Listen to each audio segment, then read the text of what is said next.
बिस्मिल्लाहिर्रहमानिर्रहीम, अस्सलाम वालेकुम। उम्मीद है आप सब लोग खैरियत से होंगे। आज मैं एक और अच्छी रेसिपी लेकर आई हूँ। आज मैं लाई हूँ मटन ख़ौरमे की रेसिपी। बताती हूँ मटन ख़ौरमे के लिए मैंने ये तकरीबन 1 किलो से थोड़ा कम गोश्त है, यानी कि ये 1 किलो के आसपास ही है, 1 kg के करीब, लेकिन पूरा ये 1 किलो नहीं है, लेकिन ये है करीब 1 किलो के।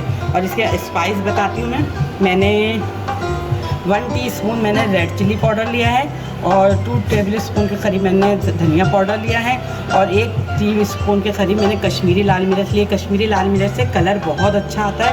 1 टीस्पून मैंने नमक लिया है और 1 टीस्पून गरम मसाला लिया है। और एक और बात बताती हूँ, मैंने ना इसमें होममेड ख़ौरमा मसाला भी डाला है, जो इंशाल्लाह मैं बहुत जल्द आपको ख़ौरमे की भी रेसिपी दूँगी। ये मेरा घर का बना हुआ होममेड मसाला है, क्योंकि ख़ौरमे मसाले का एक फ्लेवर होता है जो अलग से बनाया जाता है, उसके अंदर सारे ही मसाले ऐड होते हैं। तो इस वजह से मैंने ये सिर्फ 2 टेबल स्पून के करीब लिया है कि स्पाइस कहीं तेज़ ना हो जाए, मिर्च कहीं तेज़ ना हो जाए। और 1 पाव के करीब मैंने ये दही लिया है। चलें आइए शुरू करते हैं। और ये 2 टेबल स्पून के करीब मैंने अदरक लहसुन लिया है, ये पेस्ट लिया है अदरक लहसुन का 2 टेबल स्पून के करीब। चलें आइए मटन ख़ौरमा बनाना स्टार्ट करते हैं।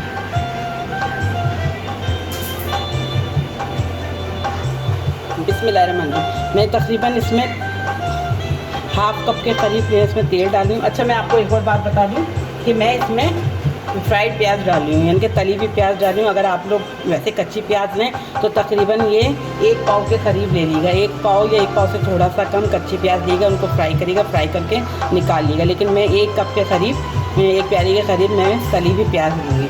चलें हम सबसे पहले अदरक लहसुन के साथ अपने गोश्त को अच्छी तरह से भून लेते हैं, ताकि गोश्त की हीक जो होती है वो निकल जाए। बकरे में थोड़ी सी हीक होती है, लेकिन अदरक लहसुन के साथ हम भुनाई करते हैं तो ये बहुत अच्छा सा अरोमा देती है। ये मैं अदरक लहसुन का पेस्ट इसके अंदर डाले दे रही हूँ। तेल अभी हमारा हल्का हल्का सा गर्म हो रहा है। ये 2 टेबल स्पून के करीब अदरक लहसुन है, इसमें डालिए।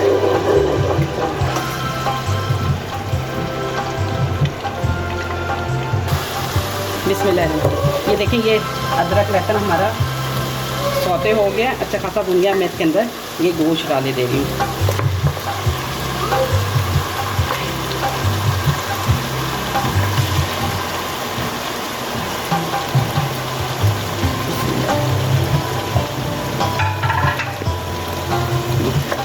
अब ये अदरक लहसुन के साथ हम अपने गोश्त को अच्छी तरह से भूनेंगे।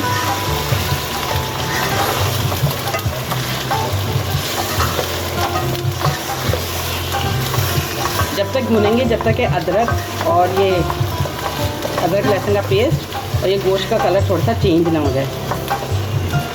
इसे अदरक लहसुन के साथ भूनने से होता है कि बकरे की हीक भी थोड़ी ख़त्म हो जाती है।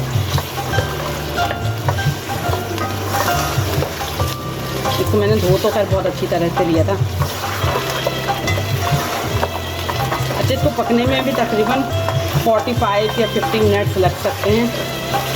जब ये थोड़ा सा गलने लगेगा तब मैं आपको दिखाऊंगी। अभी मैं आपको इसमें सारे मसाले भी डालते हुए दिखा दूंगी और पानी डाल के इसको कवर कर दूंगी ढक्कन के साथ, ताकि ये धीमी आंच पे हल्का हल्का सा पकता रहे। फिर मैं आपसे तकरीबन 40 या 45 मिनट के बाद आपसे मिलूँगी, दिखाऊँगी कि ये गला या नहीं गला। अगर नहीं गलेगा तो हम इसमें थोड़ा सा पानी और देंगे। ये अदरक लहसुन का कलर भी चेंज हो गया है और गोश्त ने भी जो पानी छोड़ना था वो भी ऑब्जर्व हो गया इसमें।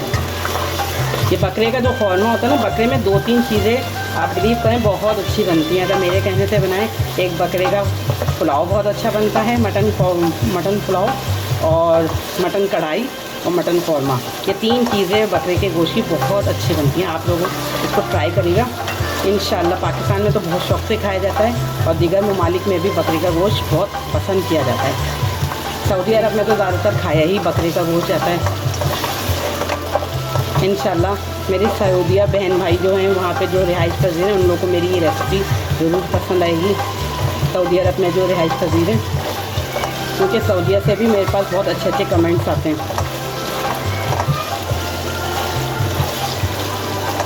अच्छा, एक बात का और जिक्र करूँगी कि जब मैंने ये अपना चैनल स्टार्ट किया था तो शुरू में ना मेरे पास कोई व्यूज़ इतने आते थे और ना ही इतने कमेंट्स आते थे, लेकिन 2 लोग ऐसे थे जिन्होंने मेरे चैनल को देखा और काफ़ी तक मेरे चैनल पे कमेंट्स करते थे, बहुत अच्छे अच्छे।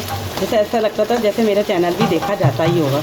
वरना मैं तो एक घरेलू औरत हूँ, हाउस वाइफ हूँ, तो मैं नहीं समझती कि मेरे चैनल को कोई देखेगा। लेकिन जब 2-3 लोगों ने ऐसा देखना शुरू किया, जिनमें इंडिया की एक हिमालता, वो मेरे चैनल को बहुत पसंद करती थी, और यही उन्होंने ही मेरे फर्स्ट कमेंट्स जो दिए थे मेरे चैनल पे, जो फर्स्ट कमेंट आए थे, एक हिमालता थी और एक हैदर रज़ा जो लंदन में रिहाइश पजीर हैं। तो उससे पता चला कि मुझे इंडिया में भी देखा जा रहा है और लंदन में भी देखा जा रहा है। ये 2 कंट्री का तो मुझे इल्म हो गया, लेकिन आहिस्ता आहिस्ता जब मेरा चैनल आगे बढ़ता गया तो दीगर ममालिक में भी मेरा चैनल देखने लगे। लेकिन ये 2 लोग जो हैं ये शुरू से मेरे साथ हैं। अभी हिमालता थोड़ी गायब हो गई हैं और हैदर रज़ा भी गायब हो गए, कभी कभार आते हैं, कभी कभार नहीं आते। लेकिन ये 2 लोगों ने मेरे चैनल को काफ़ी देखा और अच्छे कमेंट्स भी पास करे, जिससे मेरी हौसला अफजाई हुई और मैं अपने दिल लगा के काम करती रही। मैंने हिम्मत नहीं आ रही कि व्यूज़ नहीं आ रहे हैं, लेकिन मैंने कहा नहीं, मुझे काम करना है तो करना है। हमारा इन 2 का तो मैं खासतौर पे शुक्रिया अदा करूँगी, और भी मेरे कमेंट्स जो करते हैं मैं उनका भी नाम लूँगी, मुझे याद नहीं है कौन कौन है, लेकिन बहुत अच्छे कमेंट्स आते हैं। बहुत से लोग तो काफ़ी मेरे चैनल को देखते हैं और पसंद करते हैं और अप्रिशिएट करते हैं, जिससे मेरा दिल बहुत बढ़ता है और खुश भी बहुत होता है कि मेरे काम को पसंद किया जा रहा है। इंशाल्लाह इसी तरह मेरे काम को देखते रहें, मेरे चैनल को देखते रहें, और मैं इसी तरह आप लोग के लिए काम करती रहूँगी। चलिए, हमारा गोश्त भून गया, बातों बातों में पता ही नहीं चला कि गोश्त का कलर भी चेंज हो गया और अदरक लहसुन का भी कलर चेंज हो गया। अब हम इसके अंदर मसाले ऐड करेंगे जो मैंने निकाल के रखे थे। ये सारे मसाले इसके अंदर डालूँगी, मसालों के साथ थोड़ा सा भूनूँगी कि ये भून जाए। फिर इसके अंदर हम पानी ऐड कर देंगे। पानी ऐड करके हम 45 मिनट के लिए इसको छोड़ देंगे। अच्छा, इसमें मैं जो तली हुई प्याज डालूँगी वो भी भुनाई पर डालूँगी, चॉपर में उसको मैं पीस लूँगी, और भी चीज़ें जाएंगी जो आखिर तक जाती रहेंगी। आप लोग मेरे चैनल को देखती रहिएगा, मेरी रेसिपी को, कि मैं अपनी रेसिपी में और क्या क्या करती हूँ। चलिए, ये अच्छा खासा भुन गया है। अब मैं इसके अंदर पानी ऐड कर देती हूँ। ये तकरीबन इसमें मैं 4 गिलास के करीब पानी डालूँगी। ये मैं 4 गिलास के करीब मैंने इसके अंदर पानी डाल दिया। अंदाजे से खैर मैंने डाला है, लेकिन ये होगा तकरीबन 3.5 या 4 गिलास। अगर आप गोश्त नहीं गलेगा तो फिर दोबारा आप फिर पानी डाल दीजिए। अब मैं इसका ढकना ढक देती हूँ 40 से 45 मिनट के लिए। 45 मिनट के बाद मैं दोबारा आपसे मिलती हूँ और देखती हूँ ये गोश्त हमारा कहाँ तक गला। बिस्मिल्लाहिर्रहमानिर्रहीम। ये देखें, ये गोश्त हमारा अच्छी तरह से गल गया है। अब हम इसकी जो मैंने मीडियम टू लो आंच पे इसको पकाया था कि ये धीमी आंच पे ये अच्छा सा पक जाए, ये तकरीबन पक गया है। मैं आपको ये गोश्त की बोटी भी अभी थोड़ी देर में तोड़ के डालूँगी, जब तक कि ये पानी ड्राई हो जाए। मैंने आंच तेज़ कर दी है अपने चूल्हे की, स्टोव की। अब इसका पानी थोड़ा सा खुश करते हैं। ये देखें, ये इसका पानी ड्राई होने लगा है। अभी मैं थोड़ा सा खड़ा मसाला डालूँ इसके अंदर। लौंगे हैं, काली मिर्च है, छोटी इलायची है, ये सारे ये खड़े मसाले इसके अंदर जा रहे हैं। तो मुझे पहले ही डालना था, मैं भूल गई थी, लेकिन भुनाई के साथ में ही इसकी खुशबू आ जाएगी, क्योंकि छोटी इलायची की बहुत अच्छी सी खुशबू होती है। ये भुन गया। अब हम इसके अंदर इस स्टेज पे ये तली हुई प्याज डाल दे रहे हैं, जो मैंने तकरीबन 1 कप के करीब रखी थी। इसको चॉपर में पीस लिया था।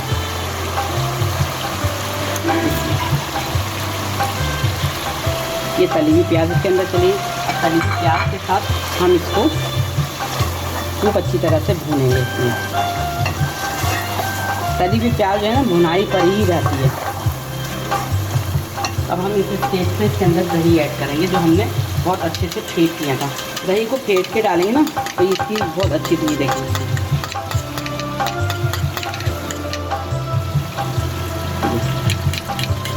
अब ये दही को इसके अंदर डाल दीजिए।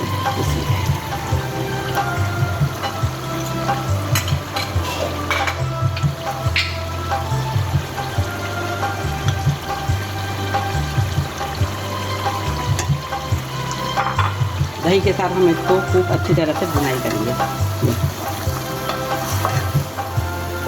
ये दानेदार खौरमा बनता है।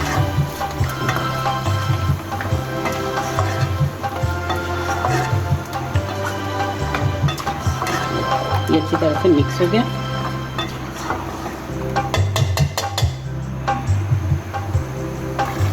ये देखें, ये इसकी भुनाई अच्छे से हो गई है। तेल भी सेपरेट हो रहा है। ये देखो, बस इसकी भुनाई जो है थोड़ी सी टाइट सी करेंगे फिर अगर हमें जितनी इसकी ग्रेवी रखनी होगी तो हम इसका शोरबा कर देंगे। लेकिन जो देगी खौरमा होता है वो इसी कंडीशन में होता है, इसी तरह का होता है। अब हम इस स्टेज पे इसके अंदर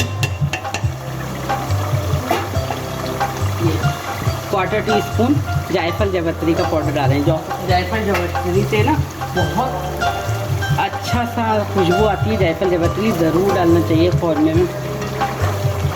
ये देखिए,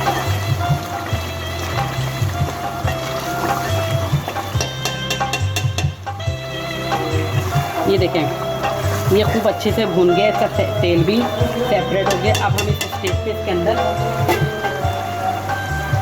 थोड़ी सी अदरक ये कुतरी भी डालेंगे, क्योंकि अदरक से बहुत अच्छी सी खुशबू आती है। और थोड़ा सा केवड़ा एसेंस डालेंगे।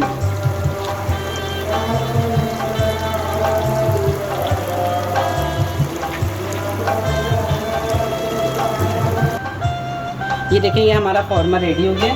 इसकी तरी भी ऊपर आ गई है। ये कितना अच्छा सा तैयार हो। अब मैं आपको इसको डिश में निकालती हूँ। बिस्मिल्लाह।